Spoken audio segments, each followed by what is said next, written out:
నమస్కారం. Jyotiba TV news కి స్వాగతం. హెడ్లైన్ చూద్దాం.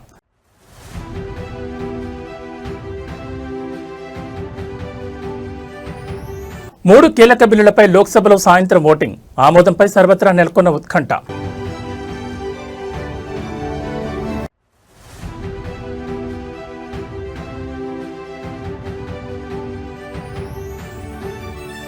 రాజ్యసభ డిప్యూటీ చైర్మన్ గా హరివంశ్ నారాయణ సింగ్ ఎన్నిక. వరుసగా మూడోసారి బాధ్యతలు.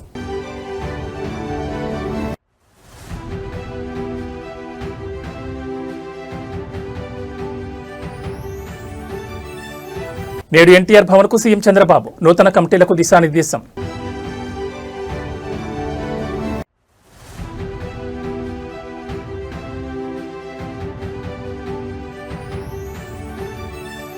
ఇబ్రహీంపట్నంలో హైటెన్షన్. మాజీ MLA Manchireddy Kishan Reddy house arrest.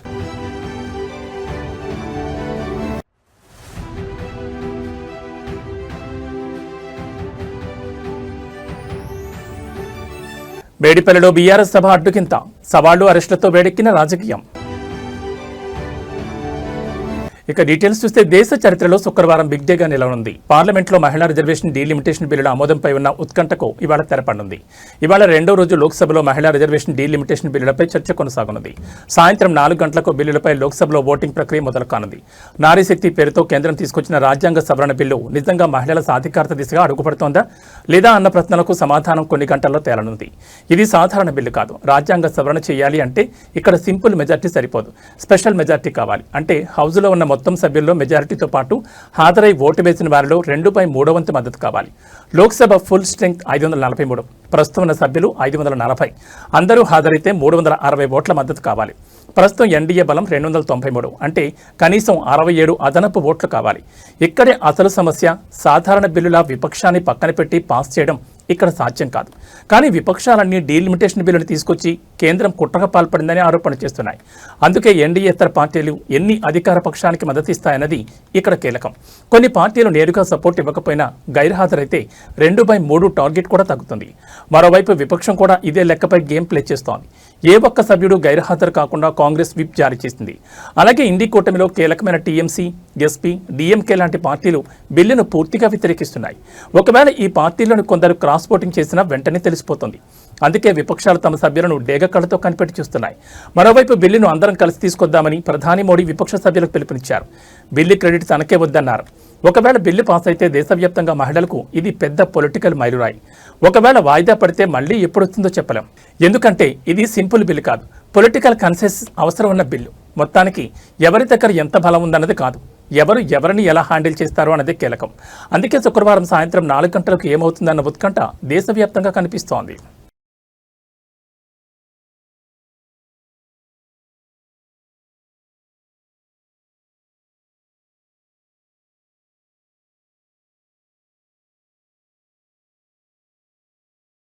Rajya Sabha deputy chairman గా హరివంశ్ నారాయణ సింగ్ ఎన్నికయ్యారు. ప్రతిపక్ష అభ్యర్థులు ఎవరూ నామినేషన్ దాఖలు చేయకపోవడంతో ఆయన ఎన్నిక ఏకగ్రీవమైంది. ఆయన ఉపసభాపతి బాధ్యతలు చేపట్టడం ఇది 3వసారి. ఈ సందర్భంగా ప్రధాని మోడీ డిప్యూటీ చైర్మన్ కు శుభాకాంక్షలు తెలిపారు. ఆయన అనుభవం రాజ్యసభకు ఎంతో అవసరమని అన్నారు. ఆయన అందరినీ కలుపుకుని వెళ్లాలని ఆశిస్తున్నట్లు పేర్కొన్నారు. హరివంశ్ నేతృత్వంలో సభ మరింత శక్తివంతమవుతుందని అన్నారు. రాజ్యసభలో కాంగ్రెస్ అధ్యక్షుడు మల్లికార్జున ఖర్గే కూడా నూతన ఉపసభాపతికి శుభాకాంక్షలు తెలిపారు. ఆయన ప్రతిపక్షానికి కూడా తగిన ప్రాధాన్యం ఇస్తారని ఆశిస్తున్నట్లు చెప్పారు.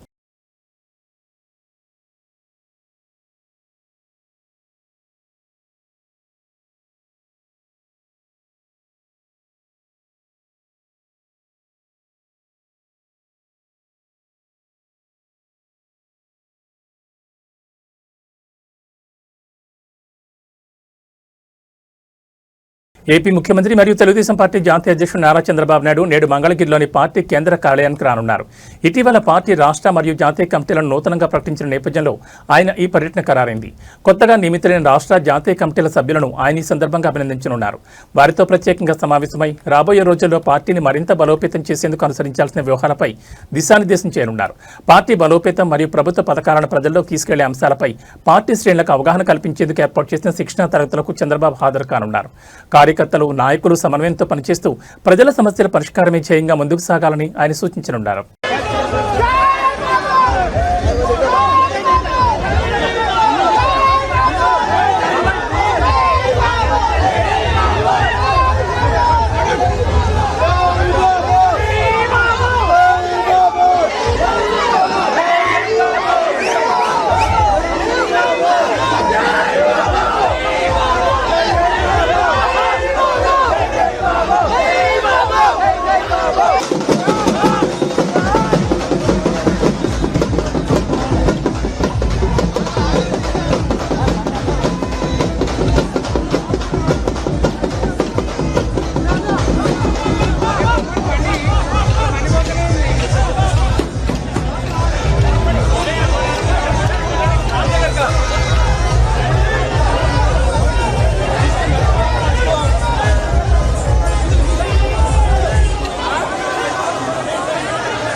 ఫార్మా భూముల సేకరణ వ్యవహారం ఇబ్రహీంపట్నం నియోజకవర్గంలో తీవ్ర ఉధృతత దారితీసింది.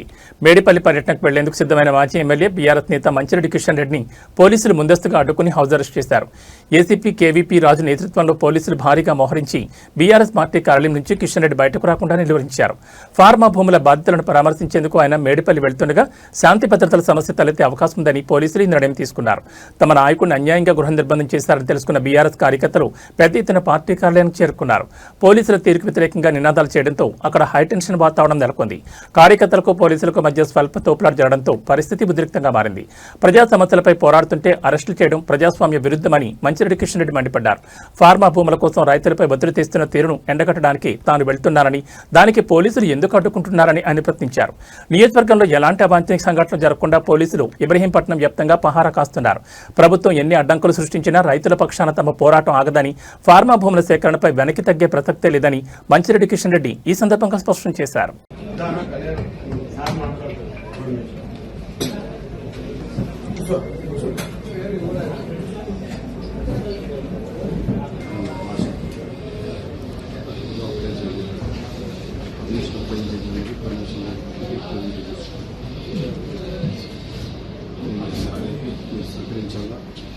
అందరు కూడా ఇందులో మార్చుకోవచ్చు.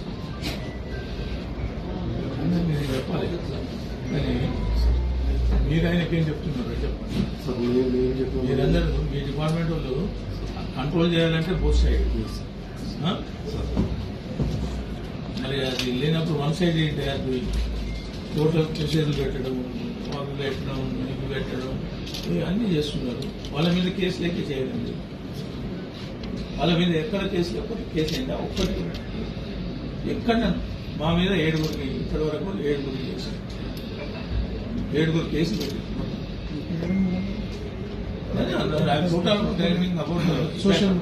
సోషల్ మీడియా ఆ కేసు గురించి ఇంత అవుతుంది సార్ చెప్పాను, ఏం చేస్తాను చెప్పాను. What ever it is, but ఎంతవరకు కేసు పెట్టినంత మాత్రాన అది ఏం లేదు నాకు చెప్పాను. వాటిని ఫైనల్గా ఏం చేస్తామని కూడా చెప్పాను. ఇప్పుడు ఆల్రెడీ చాలా అవతల ఎప్పుడు ఒక్కటే సైడ్ 2 సైడ్లో ఉండాలి. వాళ్ళకు కూడా చేస్తే కంట్రోల్ అవుతుంది కదా మీకు మీ అడ్మినిస్ట్రేషన్ లో కొంచెం. రంగారెడ్డి జిల్లా ఇబ్రహీంపట్నం నియోజకవర్గంలో ఫార్మా భూముల వ్యవహారం తీవ్ర ఉధృతత దారితీస్తోంది. అధికార కాంగ్రెస్ ప్రతిపక్ష బీఆర్ఎస్ పార్టీల మధ్య సవాళ్లు ప్రతి సవాళ్లతో రాజకీయ వాతావరణం వేడెక్కింది. ఫార్మా భూముల విషయంలో ఎమ్మెల్యే మల్రెడ్డి రంగారెడ్డికి మాజీ ఎమ్మెల్యే మంచిరెడ్డి కిషన్ రెడ్డి ఘాటు సవాల్ విసిరారు. భూముల సేకరణ, రైతులకు జరుగుతున్న అన్యాయంపై బహిరంగ చర్చకు రావాలని ఆయన డిమాండ్ చేశారు.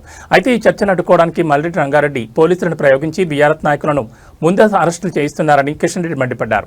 యాచారం మండలం నక్కత్త మేడిపల్లి గ్రామంలో ఫార్మా భూములపై బీఆర్ఎస్ ఆధ్వర్యంలో సభ నిర్వహించేందుకు ఏర్పాట్లు చేశారు. అయితే కాంగ్రెస్ నాయకులు అధికార బలంతో సభ కోసం వేసిన టెంట్లు, కుర్చీలను తొలగించారని బీఆర్ఎస్ శ్రేణులు ఆరోపిస్తున్నాయి. కాంగ్రెస్ నాయకులు బరితెగించి వ్యవహరిస్తున్నారని, ప్రజాస్వామ్యాన్ని ఖూనీ చేస్తున్నారని ధ్వజమెత్తారు. కాంగ్రెస్ పార్టీ అధికార దుర్వినియోగానికి పాల్పడుతూ ప్రతిపక్షాల గొంతు నొక్కుతోందని మంచిరెడ్డి కిషన్ రెడ్డి విమర్శించారు. ఎన్ని అడ్డంకులు సృష్టించినా, ఎంతమందిని అరెస్ట్ చేసినా మేడిపల్లిలో సభ నిర్వహించి తీరతామని ఆయన స్పష్టం చేశారు.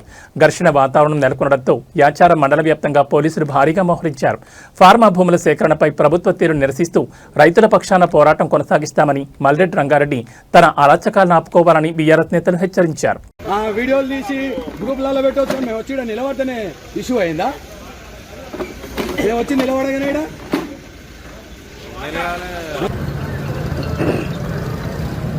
మీటింగ్ పెడుతున్నామైతే అయితే టెంట్ వేయలే కదా సార్. మేము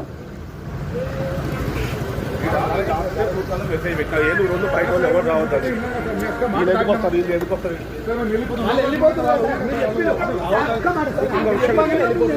చెప్పారు కాదు. పోలీస్ స్టేషన్ కాదు చెప్తున్నా, ఇక్కడ రావద్దని చెప్పారు. పోలీస్ స్టేషన్ కాదు చెప్పి మాట తీసేస్తలేరు కదా సార్. మరి అదే నువ్వు తీసేయాలి సార్.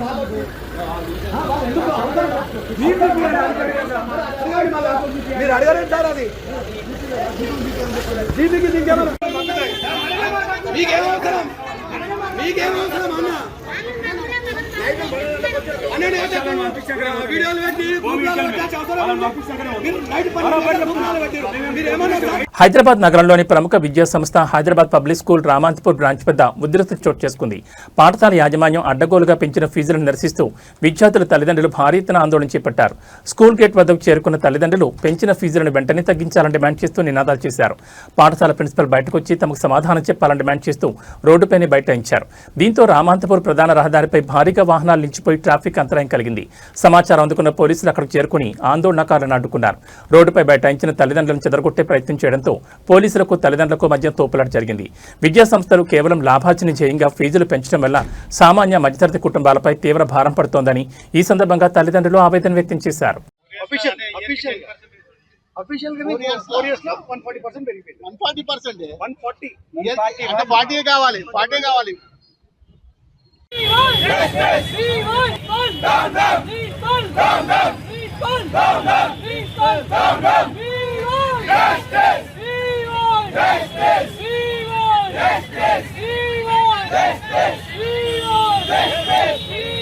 పబ్లిక్ స్కూల్ దగ్గర పేరెంట్స్ అందరూ కూడా ఈ ఫీజులు పెంచాలని చెప్పేసి వాళ్ళు ధర్నా చేయడం జరిగింది. వాళ్ళ ప్రిన్సిపల్ నరసింహారెడ్డికి అంటే ఎంత అహంకారం అంటే లక్షలు ఇక్కడ ఫీజు కడుతున్నా కూడా పేరెంట్స్ దాదాపు 3 గంటల నుండి ధర్నా చేస్తుంటే కూడా కనీసం నీ బాధ ఏందని కూడా వాళ్ళు అడగకుండా లోపల ఏసీ వేసుకొని ఛాంబర్లో కూర్చొని సెక్యూరిటీని బయటకు తోశాన్ని పంపిస్తున్నాడు. ఇవాళ అంటే ఎంత దారుణమైన పరిస్థితి. ఇవాళ 141% అంటే దాదాపు 1,00,000 ఫీజు 2,00,000 పోతుందన్న. వీళ్ళ పిల్లలందరూ కూడా చదువుకోవాలి. ఇక్కడ పోనీ ప్రాపర్ ఎడ్యుకేషన్ ఉందా? క్వాలిటీ ఎడ్యుకేషన్ ఇస్తలేడు అసలు నరసింహారెడ్డి గారు. ఇమీడియట్ గా ఫుడ్ ప్రాపర్ లేదు, మెడికల్ సర్వీసెస్ ఉన్నాయంటే అది కూడా ప్రాపర్గా లేదు. పోనీ పేరెంట్స్ కమిటీ ఉందా అంటే పేరెంట్స్ కమిటీ కూడా లేదు. దాదాపు 1 ఇయర్ నుండి వీళ్ళకి కోర్ కమిటీతో చర్చ జరుగుతుంది. 10% పెంచుతామని చెప్పి మాట ఇచ్చినాడు. ఇవాళ 141% సడన్ గా వాళ్ళ సొంత నిర్ణయం తీసుకొని వీళ్ళ పేరెంట్స్ అందరూ కూడా భారం చేస్తున్నారు పేరెంట్స్ మీద. కాబట్టి ఇమీడియట్ గా మేము బీఆర్ఎస్పీ తరఫు నుంచి పేరెంట్స్ కి అండగా ఉంటాము. ఈ నరసింహారెడ్డిని తొలగించాలని చెప్పి డిమాండ్ చేస్తాము. ఈ 141% ఇమీడియట్ గా ఫీజు వెనక తీసుకొని 10% వాళ్ళ ఏదైతే కమిట్మెంట్ ఉందో అది చేయాలా. అలానే పేరెంట్స్ కమిటీ మీటింగ్ ఇమీడియట్ గా పెట్టి పేరెంట్స్ కమిటీని కూడా ఎన్నుకొని వాళ్ళిద్దరితో చర్చలు జరుపుకొని వీళ్ళకి పెట్టాలని కూడా బీఆర్ఎస్ డిమాండ్ చేస్తుంది. కేంద్రంలోని బీజేపీ ప్రభుత్వంపై సిపిఐ జాతీయ కార్యదర్శి కె నారాయణ తనదైన శైలిలో విమర్శలు గుప్పించారు. మహిళా రిజర్వేషన్ బిల్లు అమలు తీరును వివరిస్తూ బీజేపీ అనుసరిస్తున్న విధానాలను ఆయన తీవ్రంగా ఖండించారు. మహిళా రిజర్వేషన్ బిల్లును అడ్డం పెట్టుకుని బీజేపీ రాజకీయంగా బ్లాక్మెయిల్ చేస్తోందని నారాయణ ఆరోపించారు. బిల్లు ఆమోదం పొందినా దాని అమలును డీలిమిటేషన్ మరియు జనాభా గణనతో ముడిపెట్టడం మహిళా లోకాన్ని వంచడమేనని ఆయన మండిపడ్డారు. ఇది మహిళలకు మేలు చేసే ప్రయత్నం కాదని, కేవలం ఎన్నికల గారడి అని విమర్శించారు. బీజేపీ తీరును వివరిస్తూ నారాయణ ఒక ఆసక్తికరమైన పోలికను వాడారు. బీజేపీ నాయకులు పాయసం ఇస్తూనే అందులో విసగొలుకులిస్తున్నారు. ఇప్పుడు ఆ రెండింటిని కలిపి తాగమనే పద్ధతిలో వారు వ్యవహరిస్తున్నారంటూ ఎద్దేవా చేశారు. మహిళలకు రిజర్వేషన్లు ఇస్తున్నట్లు కనిపిస్తూనే డీలిమిటేషన్ వంటి నిబంధనలతో ఆ ఫలాలను అందకుండా చేస్తున్నారని ఆయన వివరించారు. నీతిలో కూడా ఒక నీతి ఉంటుంది. అలాంటి నీతిని ఏమీ లేకుండా పోయింది మోడీ గవర్నమెంట్కి. మహిళా రిజర్వేషన్ బిల్ అనేది న్యాయబద్ధమైంది, ఎప్పటి నుంచి పెండింగ్లో ఉంది. గీతా ముఖర్జీ గారు రాసినటువంటి రిపోర్ట్ ఆమోదించలేదు రాజ్యసభలో, ఇప్పుడు లోక్సభలో ఆమోదించాలి. దాన్ని ఆమోదించడానికి దాని మధ్యలో ఒక రిజర్వేషన్ బిల్లు, డీలిమిటేషన్ బిల్లు తీసుకొచ్చి పెడతా ఉన్నారు. అంటే పాయసం ఇస్తూనే విషగుళ్ళు చూడించి రెండు కలిపి తాగండి అని చెప్పేసి అనే పద్ధతుల్లో మహిళా రిజర్వేషన్ బిల్లులు తీసుకెళ్ళి డీలిమిటేషన్లో పెట్టి రెండు ఆమోదించమని చెప్పండి. ఆమోదించకపోతే మహిళా వ్యతిరేక బ్లాక్మెయిల్ చేస్తారు. మహిళా అడ్డం బ్లాక్మెయిల్ చేస్తాను దొరికేది ఈ బీజేపీ ప్రభుత్వం కనిపిస్తూ ఉంది. మీరు దాన్ని విడి చేయండి. ఈ డీలిమిటేషన్ అయితే ఫెడరల్ సిస్టమ్. అది భారతదేశం మొత్తం సమైక్యంగా ఉండాలన్నా లేదా భవిష్యత్తులో ఉత్తర దేశం దక్షిణ దేశానికి మారిపోవాలన్నా అది వేరు చర్చిద్దాం. కానీ మహిళా బిల్లుకు దాన్ని లింక్ పెట్టకుండా మహిళా బిల్లునే దాన్ని ప్రవేశపెట్టి ఆమోదింపజేయండి. ఆ తర్వాత డీలిమిటేషన్ చర్చించుకోవచ్చు. లేకపోతే ఇది యుద్ధ నీతి కాదు. మహిళలు అడ్డం పెట్టుకుని బ్లాక్ మెయిల్ చేయడం ఇంకోటి కాదు. రాజన్న సిరిసిల్ల జిల్లాలోని ఇల్లంతకుంట మండలం వల్లంపట్ల గ్రామంలో ఉద్రిక్తత చోటు చేసుకుంది. ప్రభుత్వ పాఠశాల భవనాలను సొంత ఖర్చుతో నిర్మించి పెండింగ్ బిల్లుల కోసం నిరసన తెలిపిన మాజీ సర్పంచ్ దంపతులను పోలీసులు అరెస్ట్ చేయడం స్థానికంగా చర్చనీయాంశమైంది. వల్లంపట్ల గ్రామానికి చెందిన మాజీ సర్పంచ్ కేతిరెడ్డి అనసూయ తన పదవీ కాలంలో గ్రామాభివృద్ధిపై మక్కువతో సుమారు 22 లక్షల సొంత నిధులను వెచ్చించి జెడ్పీహెచ్ఎస్, ఎంపీపీఎస్ పాఠశాల భవనాలు నిర్మించారు. ఇందుకోసం ఆమె భారీగా అప్పులు చేసినట్లు సమాచారం. అయితే భవన నిర్మాణం పూర్తయి ఏడాది గడుస్తున్నా ప్రభుత్వం నుంచి రావాల్సిన బిల్లులు మాత్రం మంజూరు కాలేదు. తమకు రావాల్సిన నిధుల కోసం గత ఏడాది కాలంగా అధికారుల చుట్టూ తిరుగుతున్నా ఫలితం లేకపోవడంతో విసిగిపోయిన అనసూయ దంపతులు నిరసనకు దిగారు. తాము కట్టించిన పాఠశాల భవనానికి తాళం వేసి న్యాయం చేయాలంటూ ఆందోళన చేపట్టారు. అప్పుల బాధ భరించలేకపోతున్నామని, ప్రభుత్వం తక్షణమే స్పందించాలని వారు డిమాండ్ చేశారు. మాజీ సర్పంచ్ నిరసనతో సమాచారం అందుకున్న పోలీసులు అక్కడికి చేరుకున్నారు. శాంతి భద్రతల పేరుతో నిరసనను భగ్నం చేసి అనసూయ దంపతులను అదుపులోకి తీసుకుని స్టేషన్కు తరలించారు. సొంత డబ్బులతో ప్రభుత్వం ఆస్తులు సృష్టించిన బిల్లులు రాకపోవడంతో సర్పంచ్ కుటుంబం ఆర్థిక ఇబ్బందుల్లో కూరుకుపోయింది. అభివృద్ధి పనులు చేసిన వారిని ప్రోత్సహించాల్సింది పోయి నిరసన తెలిపితే అరెస్ట్ చేయడంపై గ్రామస్తులు మండిపడుతున్నారు. పాఠశాలకు తాళం వేయడంతో విద్యార్థులు చదువుకు ఆటంకం కలగకుండా చూడాలని విద్యాశాఖ అధికారులపై ఒత్తిడి పెరుగుతోంది. మేము అభివృద్ధి చేస్తే ప్రభుత్వం మమ్మల్ని జైలుకు పంపుతుందా అని మాజీ సర్పంచ్ దంపతులు ఆవేదన వ్యక్తం చేశారు. ఈ ఘటనపై విపక్షాలు కూడా ప్రభుత్వంపై విమర్శలు గుప్పిస్తున్నాయి.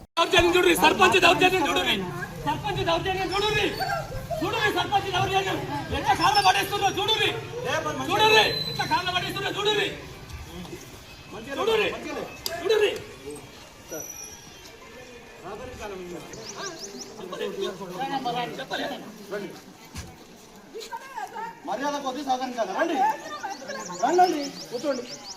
సహకరించాలి. మీరు అలా గుంజుతా ఉంటారు ఎందుకు? పనిచేసిన అందుకేనా ఊరు కొరకు మేము ఊరికి 50 లక్షలు ఖర్చు పెట్టి మేము పనిచేసిన అందుకేనా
మర్యాద కొద్ది సహకరించాలి. రండి రండి కూర్చోండి. సహకరించాలి. మీరు అలా గుంజుతా ఉంటారు ఎందుకు? అడుగుతాం కూర్చో.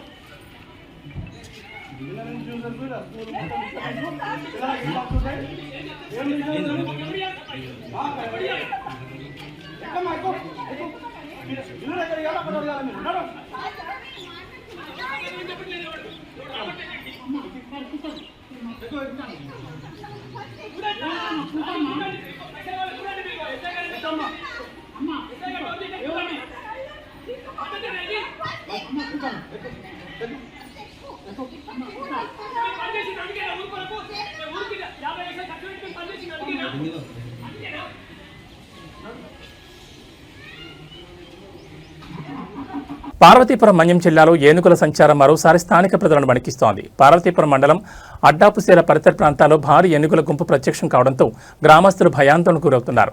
గత కొంతకాలంగా అటవీ ప్రాంతానికే పరిమితమైన ఈ ఏనుగులు ఆహారం కోసం వెతుకుతూ జనారణ్యంలోకి చొచ్చుకొచ్చాయి. అడ్డాపుసేల పరిసరాల్లోని పంట పొలాల్లోకి ప్రవేశించిన గజరాజులు వరి, అరటి వంటి పంటలను తొక్కి ధ్వంసం చేశాయి.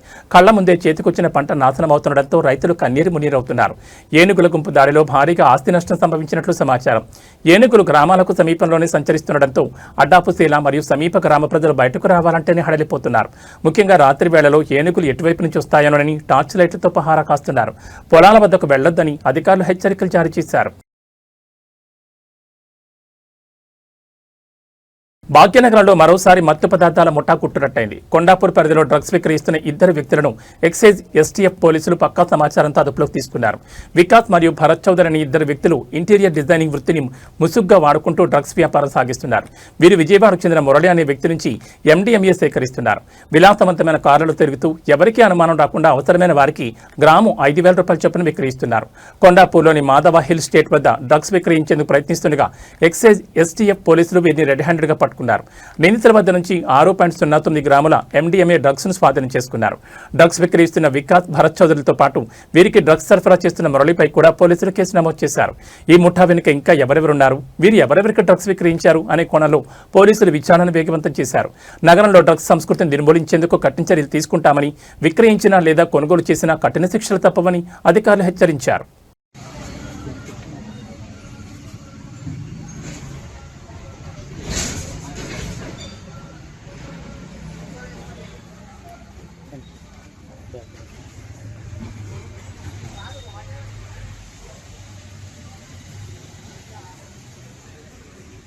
పుష్ప సిరీస్తో పాన్ ఇండియా స్టార్ ఎదిగిన ఐకాన్ స్టార్ అల్లు అర్జున్ సినిమాలతో కాకుండా ఈసారి వ్యక్తిగత నిర్ణయంతో వార్తల్లో నిలిచారు. అనుమతి లేకుండా తన పేరు, ఫోటోలు, వీడియోలు లేదా వాయిస్ను వాణిజ్యపరమైన ప్రయోజనాల కోసం ఉపయోగించుకోకుండా ఆదేశాలు ఇవ్వాలని కోరుతూ ఆయన ఢిల్లీ హైకోర్టును ఆశ్రయించారు. తన పర్సనాలిటీ రైట్స్ రక్షణ కోసం ఆయన దాఖలు చేసిన ఈ సివిల్ సూట్ ఇప్పుడు చిత్ర పరిశ్రమలో హాట్ టాపిక్గా మారింది. సాధారణంగా ఒక సెలబ్రిటీకి విపరీతమైన క్రేజ్ వచ్చినప్పుడు కొన్ని సంస్థలు వారి అనుమతి లేకుండానే వారి రూపం లేదా గొంతును వాడుకుని వాణిజ్య ప్రకటన చేసుకుంటుంటాయి. ప్రస్తుతం ఏఐ యుగంలో వాయిస్ క్లోనింగ్, డీప్ ఫేక్ టెక్నాలజీతో ఫోటోలను మార్పించడం వంటివి ఎక్కువయ్యాయి. దీనివల్ల నటుల బ్రాండ్ విలువ దెబ్బతినడమే కాకుండా వారి ప్రమేయం లేని తప్పుడు ప్రచారాల్లో వారి పేరు వినిపించే ప్రమాదం ఉంది. గతంలో అమితాబ్ బచ్చన్, రజనీకాంత్, అనిల్ కపూర్, చిరంజీవి, పవన్ కళ్యాణ్, జూనియర్ ఎన్టీఆర్ లాంటి దిగ్గజ నటులు కూడా ఇలాగే కోర్టులను ఆశ్రయించి తమ వ్యక్తిగత హక్కుల విషయంలో స్టే ఉత్తర్వులు పొందారు. ఇప్పుడు అదే పాటలో అల్లు అర్జున్ కూడా తన ఇమేజ్ను కాపాడుకునేందుకు న్యాయ పోరాటానికి దిగారు.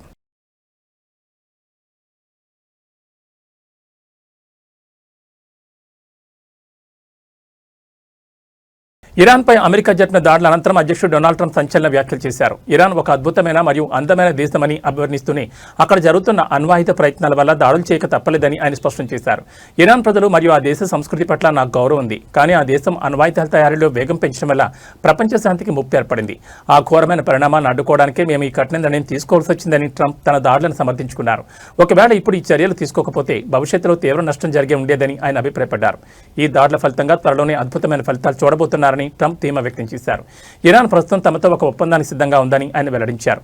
తాము ఇకపై అణ్వాయుధాల తయారీని చేపట్టబోమని ఇరాన్ హామీ ఇచ్చినట్లు ట్రంప్ పేర్కొన్నారు. గతంలో శుద్ధి చేసిన యురేనియం నిల్వలను కూడా అమెరికాకు లేదా అంతర్జాతీయ సంస్థలకు అప్పగించేందుకు ఇరాన్ అంగీకరించిందని ఆయన వెల్లడించడం గమనార్హం. Despite our little diversion to the lovely country of Iran, lovely place, but we had to do that because otherwise bad things could happen, really bad things. So we've sent out, and I think you're going to see some incredible results, you know, for those people that question it. You're going to see some, the job we've done has been amazing. ఇవి ఈ bulletin విశేషాలు. మరో బులెటిన్లో మళ్ళీ కలుసుకుందాం. నమస్కారం.